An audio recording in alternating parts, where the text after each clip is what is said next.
हां हॅलो, काय करताय टिंकी?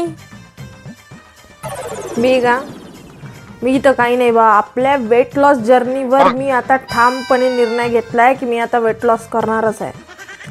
वाढतं पोट लय सांगत आहे यार, ओरडून ओरडून. सकाळी एक्सरसाइज तर काही होऊन नाही राहिली. निदान मी प्रॉपर डाएट करणार आहे हा तर मी विचार आपल्या डोक्यात टाकून घेतलाय.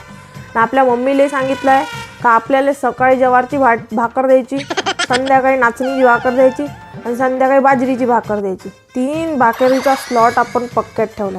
आणि संध्याकाळी मी 7च्या पहिले जेवणार आहोत, एवढं पक्का आहे बरं. कारण की आमच्या डॉक्टरांनी सांगितलं होतं 7च्या अंदर जेवलं तर पस्तीवा म्हणून. हां, तूही तेच कर. मी सांगतो ना, आपल्याला फक्त आणि फक्त मोटिवेशनची गरज आहे. आपण सगळंच काही करू शकतो.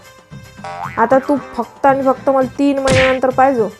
तुले हा फुगलेला आलू अशी चवळीची शेंगसारखी नाही दिसला ना, तर आपलंही ना जे काही आहे ते बदलून टाकून देतो तू 100%.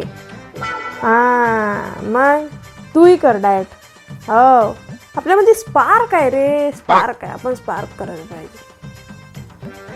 ठीक आहे, मग मी ठेवतो.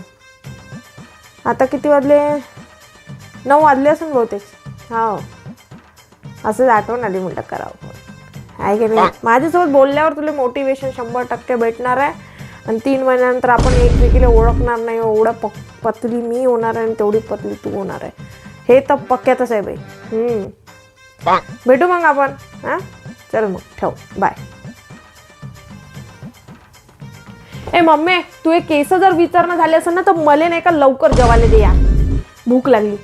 आतापर्यंत तिले तर लय मोठं ज्ञान देऊन राहिली. मला गेले नको सांगू. ते काय तर तिले काही सांगतो मी, तू समजत नाही का? हे टेक्निक असते बोलायची.